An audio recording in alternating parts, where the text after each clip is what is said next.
다 쓰지도 않는데 정리하라고요? 아 글쎄 다 쓸 때가 있다니까요.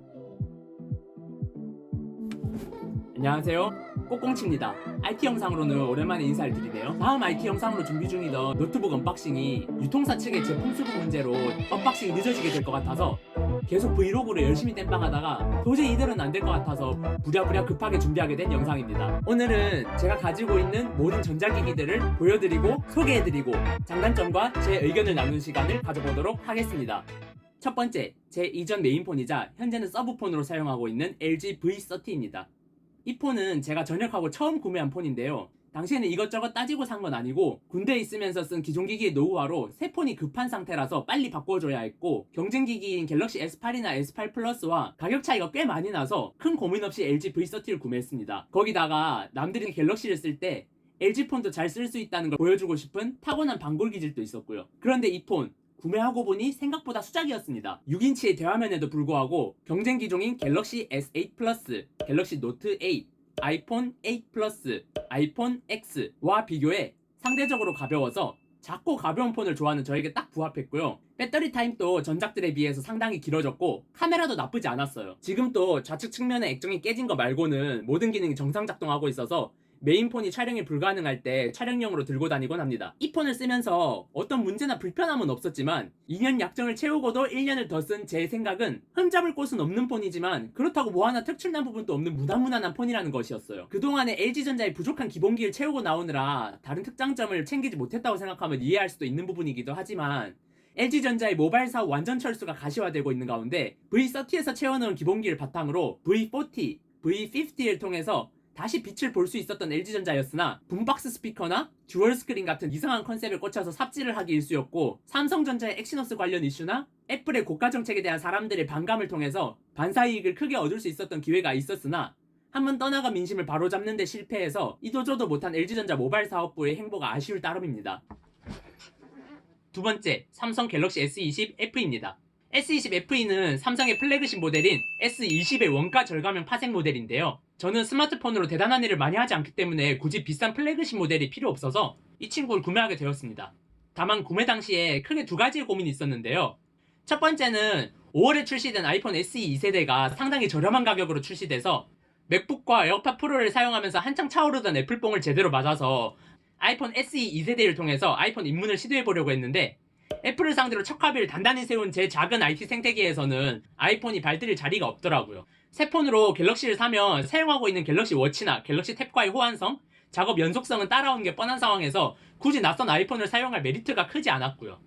또 삼성페이는 자주 사용하지 않지만 폰이나 갤럭시 워치로 출퇴근 시 교통카드를 찍고 타는 제가 교통카드가 안 되는 아이폰을 살 이유는 더더욱 없었죠. 그렇게 구매하게 된 갤럭시 S20FE는 요즘 영상을 찍느라 자기가 스마트폰인지 카메라인지 헷갈리는 삶을 살고 있습니다. 빨리 오즈모 포켓을 사야 되는데. S20FE는 넣을 건 보이지 않는 곳에 넣고 뺄 건 보이는 곳에서 뺀 가성비 폰인데요. 이 폰의 원가 절감 포인트를 알아볼까요? 첫 번째, 근접 센서가 없습니다. 여러분은 근접 센서의 역할을 아시나요? 우리가 쉽게 느낄 수 있는 근접 센서 사용 순간은 바로 통화할 때겠죠. 통화를 할 때 귀에 스마트폰을 갖다 대면 오작동을 막기 위해서 화면이 꺼지는데 이때 근접 센서를 사용합니다. 근접 센서가 빠진 S20FE는 전면 카메라를 가상 근접 센서로 사용하고 있습니다. 문제는 이 카메라를 사용한 가상 근접 센싱이 진짜 근접 센서를 사용한 센싱보다 정확도가 낮다는 거예요. 실제로 저도 전화하다가 화면이 켜진 사이 얼굴이 다 버튼이 눌려서 폰이 임의로 조작된 적이 있었어요. 저는 현재는 어느 정도 적응도 된 데다가 원래 얼굴에 기름기가 많아서 한번 통화하고 나면 스마트폰이 기름 범벅이 되기 일쑤라 폰을 얼굴에서 살짝 띄워서 통화하는 경우가 많아서 오작동 문제를 줄인 상태입니다. 두 번째, 후면 소재가 플라스틱입니다. 보통 플래그십 기기에서는 후면 소재로 유리를 사용하죠. 많은 분들이 선호하는 후면 소재이기도 하고요. 하지만 S20FE는 후면이 무광 플라스틱으로 이루어져 있습니다. 저는 이 부분을 크게 신경 쓰지 않았는데 구매 전에는 어차피 케이스를 사서 끼우면 후면 볼 일도 없는데 무슨 상관이냐라는 생각이 있었고요. 구매를 하고 나서는 지금 카메라에 보이실지 모르겠지만 빛에 비추면 은은히 비치는 붉은색이 예뻐서 안 그래도 없던 플라스틱에 대한 거부감이 더 없어졌고요. 세 번째, 전면 유리가 고릴라 글래스 3입니다. 하지만 이 부분은 정말로 크게 신경을 안 쓴 게 일부러 깨먹나 싶을 정도로 액정을 잘 깨먹는 친구가 최신 제품인 고릴라 글래스 빅터스가 채택된 노트 20 울트라를 샀는데 그거마저도 한 달도 안 돼서 깨먹더라고요. 그걸 보면서 느꼈죠. 스마트폰은 깰 놈 깰이구나. 경도 부분에 있어서도 고릴라 글래스 2가 사용된 갤럭시 S3를 사용할 때도 액정이 다른 무언가에 끊긴 적이 없었어요. 이런데도 고릴라 글래스 3를 굳이 꺼려야 하는 싶은 생각이 있었던 것 같아요. 네 번째는 제가 제일 크게 우려한 부분인데요. 이 친구 램 용량이 6기가입니다. 이 친구의 본가 모델인 S20은 12GB의 램을 가지고 있다는 것과 비교하면 반토막이 난 건데요. 제가 아무리 스마트폰으로 무거운 작업이나 멀티태스킹, 게임을 안 한다고 해도 현재는 괜찮을 수 있으나 삼성의 원 UI가 버전업을 거치면서 점점 더 램을 많이 먹고 있고 안드로이드 역시 OS 업그레이드를 통해서 향후 램 사용량이 늘어날 수도 있기 때문에 이 부분은 현재는 괜찮지만 예의주시 중인 상태입니다. 현재도 카메라를 사용하려고 켜면은 초기 구동 시 약간의 버벅임이 있는 편이고 게임을 하다가 카카오톡 답장을 하거나 SNS를 확인하고 게임으로 다시 복귀를 하려고 하면 램이 부족해서 게임이 종료되어 다시 처음부터 구동되는 경우가 잦습니다. 이런 원가 절감 요소들에도 불구하고 120Hz의 주사율, 엑시노스가 아닌 스냅드래곤 865 탑재, 4500mAh의 큰 배터리 용량 등 램을 제외한 나머지 부분에서 성능적으로 부족한 부분이 없어서 만족하며 잘 사용하고 있습니다. 하지만 화면이 너무 길어서 한 손으로 조작이 어려운 게 저에게는 가장 크게 체감되는 단점입니다. 세 번째, 2020년형 M1 맥북 에어입니다. 제가 이 영상에서 입이 딸고 혀가 딸도록 합리화해서 구매한 2020 M1 맥북 에어입니다. 이 친구는 분명 애플의 첫 ARM 맥이고 과도기적인 제품이지만 제가 사용하는 기준에서는 1세대라는 게 무색하게 완성도가 뛰어나고 장점이 단점을 압도할 수 있는 제품이라고 생각이 들어요. 일단 가격이 인텔 맥보다 꽤 저렴하고 인텔 맥과 비슷한 상황에서도 상대적으로 발열이 적어서 팬이 없는 제품임에도 사용에 전혀 불편함이 없었습니다. 물론 영상 렌더링 등 무거운 작업 시에는 당연히 발열이 발생했지만 제가 편집하는 영상들이 그렇게 긴 길이도 아니고 화려한 이펙트들을 사용하지 않기 때문에 잠깐의 발열 후에 발열 해소는 원활히 이루어졌고요. 또 가볍고 13인치의 작은 크기 덕분에 어느 가방에나 쉽게 들어가고 들고 나가기에도 부담이 없었습니다. 많은 분들이 최적화되지 않은 X86용 앱과의 호환성을 걱정하시는데요. 제가 구매한 시점인 2021년 2월을 기준으로 어도비사의 앱들은 아직 M1 최적화가 되지 않은 상태였고 다빈치 리졸브는 M1 최적화 버전 베타 프로그램을 배포하고 있었는데요. 다빈치 리졸브는 쾌적하게 사용이 가능했고 어도비사의 앱은 제가 알게 모르게 로제타로 변환되어 실행되었을 텐데 이를 체감하지 못할 정도로 원활히 사용이 가능했습니다. 2021년 4월 현재는 다빈치 리졸브는 정식으로 M1을 지원하고 있고 어도비사의 프로그램 중 포토샵과 라이트룸은 M1을 정식으로 지원하고 있고 영상 편집 프로그램인 프리미어 프로, 프리미어 러쉬, 그리고 음성 편집 프로그램인 오디션은 공개 베타 버전을 배포 중입니다. 오랜 시간 고민하고 합리화한 결과 M1 맥북 에어를 산 건 인생 최고의 지름 중 하나이지 않을까 싶네요. 이씨, 그렇게 애지중지했는데 찍혔어. 이씨.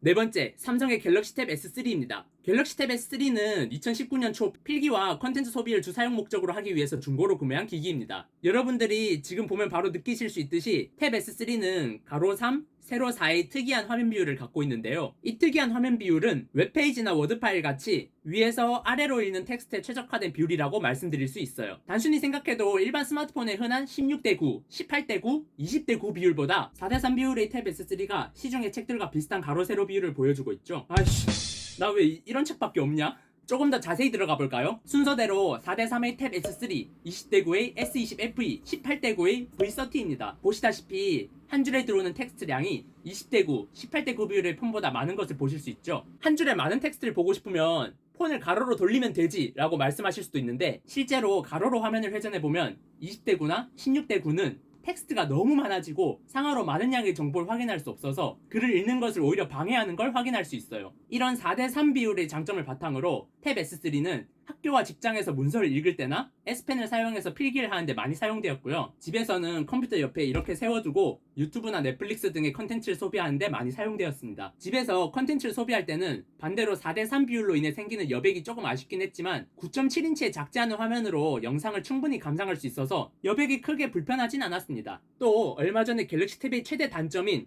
카카오톡이 안 되는 문제가 해결되면서 태블릿을 사용할 때 굳이 휴대폰을 사용하지 않고도 카카오톡으로 메시지를 보내거나 답장을 보낼 수 있게 돼서 아주 편하게 사용을 하고 있습니다. 하지만 집에서 이렇게 사용하고 있으면 한 가지 아쉬운 점이 안드로이드 태블릿도 아이패드의 사이드카처럼 윈도우 시스템의 보조 디스플레이로 사용할 수 있는 기능이 있었으면 좋았을 것 같아요. 다섯 번째, 에어팟 프로입니다. 저는 에어팟 프로를 쓰기 전 7만원짜리 블루투스 이어버즈를 쓰고 있었어요. 이 친구를 잘 사용하고 있던 어느 날 왼쪽 유닛을 땅에 떨어뜨리면서 처참히 박살이 나버렸습니다. 그렇게 새 이어버즈를 사야 할 시기가 찾아오게 되는데 시의적절하게 슬슬 노이즈 캔슬링이 가능한 이어버즈가 하나둘씩 출시되고 있었고 학교와 직장에서 맥북을 써보면서 애플뽕이 지독하게 차올라서 거금을 주고 에어팟 프로를 사게 되었습니다. 에어팟 프로를 처음 끼고 노캔을 켠 소감은 말 그대로 우와였어요. 제 방은 제가 깨어있는 동안은 컴퓨터가 계속 돌아가면서 냉각팬 소리를 내고 집이 대로변에 있어서 자동차가 지나다니는 소리가 자주 들리는 환경인데요. 노이즈 캔슬링을 켠 순간 제가 우주에 있는 것 같은 느낌이 드는 거예요. 너무 놀란 나머지 이런 걸 둔감한 어머니께도 한번 사용해보라고 건네드렸는데 어머니가 저랑 200% 똑같이 우와 하시는 거 있죠. 그렇게 강렬한 인상을 남긴 에어팟 프로는 제가 브이로그에서도 칭찬했던 카카오맵의 승하차 알림과 조합되어서 출퇴근길 제 소중한 30분의 쪽잠을 돕고 지역 간 이동을 하기 위해서 버스를 타든 기차를 타든 비행기를 타든 어디서든 제가 우주에 있는 것 같이 느끼게 해줬어요. 이렇게 잘 쓰고 있던 에어팟 프로는 2020년 11월 사운드 문제로 리콜이 실시되면서 저도 유베이스를 통해서 리콜을 받았는데요. 아쉽게도 오른쪽만 불량 판정을 받아서 한쪽만 리콜을 받았습니다. 지금 카메라로 보시면 보이실지 모르겠는데 오른쪽 유닛을 보면 이 부분이 왼쪽 유닛보다 안쪽으로 들어가 있어요. 왼쪽도 마저 리콜을 받지 못해서 찝찝하지 않냐는 질문들도 많이 받는데 사용에 문제가 없고 외관상으로도 지금 카메라로 보시다시피 육안으로는 큰 차이를 구별할 수 없기 때문에 그냥저냥 잘 쓰고 있습니다. 한 가지 요즘 느끼는 단점이 있다면 처음엔 안 그랬는데 점점 쓰다 보니까 귀에서 좀 잘 빠지는 느낌이 나요. 걷거나 서 있을 때는 괜찮은데 누워 있을 때나 자전거나 전동 킥보드를 타고 노면이 좋지 않은 곳을 달릴 때는 이어폰이 항상 빠지려고 해요. 이어팁 사이즈가 안 맞나 해서 이어팁을 스몰, 미디움, 라지 다 껴봐도 잘 빠지는 문제는 여전하더라고요. 그래서 정 안 되면 메모리 폼 팁을 구매할까 생각 중입니다. 아무튼 에어팟 프로는 제 2020년 최고의 지름으로 생각하고 있고요. 에어팟 프로 2세대가 나온다면 구매를 진지하게 생각해볼 수 있을 정도로 긍정적으로 생각하고 있습니다. 마지막 갤럭시 워치 액티브 2입니다. 스마트워치를 써보지 않으신 분들은 스마트워치의 장점을 잘 모르실 수도 있는데요. 저도 사실 그렇게 대단한 장점은 없어요. 다만 이 친구가 제가 일을 할 때는 되게 큰 역할을 해주는데 항상 끼고 다닐 때는 이 친구로 전화 알림을 받으니까 전화를 받았었는데 한 번씩 이 친구를 까먹거나 아침에 바빠서 못 차고 나가는 날에는 꼭 전화를 서너 통씩 놓치게 되더라고요. 제가 일할 때는 부득이하게 휴대폰을 몸에서 떨어뜨려 놓는 경우가 많았고 이놈의 S20FE가 진동이 약해가지고 이 친구가 없으면 전화를 되게 자주 놓치게 되더라고요. 그래서 이 친구는 아까도 말했다시피 폰에서 전화나 문자, 앱에서 오는 알림을 받을 수 있고요. 그 다음으로 유용하게 사용하고 있는 기능은 제가 아무래도 차가 없다 보니 대중교통을 자주 이용하게 되는데 이 친구와 티머니 앱을 통해서 이 친구로 교통카드를 찍는데도 사용하고 있습니다. 또 워치 액티브 시리즈는 워치 시리즈와는 다르게 베젤링이 터치식으로 되어 있기 때문에 워치보다 조금 더 무난하고 깔끔한 느낌을 주고 그만큼 워치는 옷을 입을 때 어울리는 옷도 있고 안 어울리는 옷도 있는 반면 워치 액티브2는 어떤 옷이든지 무난무난하게 쉽게 잘 어울리더라고요. 오늘은 이렇게 제가 가지고 있는 전자기기들을 소개시켜드려 봤는데요. 원래는 이번 영상에 제가 쓰고 있는 컴퓨터나 마우스, 궁금하지 않으시겠지만 키보드나 충전기 이런 정보들까지도 함께 드리려고 했는데 생각보다 제가 제 기기들에 대해서 할 말이 많네요. 벌써 시간이 훌쩍 많이 가버린 것 같아서 컴퓨터나 마우스, 키보드 같이 이런 책상 위에 있는 전자기기들은 다음 영상에서 따로 한번 소개하는 시간을 마련해 보도록 하겠습니다. 오늘 영상은 제가 갖고 있는 기기들 좀 자랑하는 것 같이 보일 수도 있고 수준 미달의 후기가 좀 남발하긴 했는데 이런 영상이 그래도 재밌으셨거나 제 수준 미달의 후기가 그나마 조금 도움됐더라면 좋아요와 구독 부탁드리고 제 기기들에 대한 추가적인 호기심이나 다른 질문들은 댓글을 통해서 남겨주시면 제가 답글로 답변해드릴 수 있도록 하겠습니다. 오늘은 얼굴은 내놓지 않았지만 이렇게 장비를 보여드리기 위해서 제 상반신은 좀 이렇게 보여드리게 되는데 얼굴이 나오지 않는데도 상당히 렌즈 앞에 서니까 어색하고 부끄러워지네요. 끝을 어떻게 내야 되지? 어쨌든 오늘 영상도 이렇게 끝까지 봐주셔서 감사하고 저는 다음 영상에서 다시 찾아뵐 수 있도록 하겠습니다. 감사합니다. 꼬공치였습니다.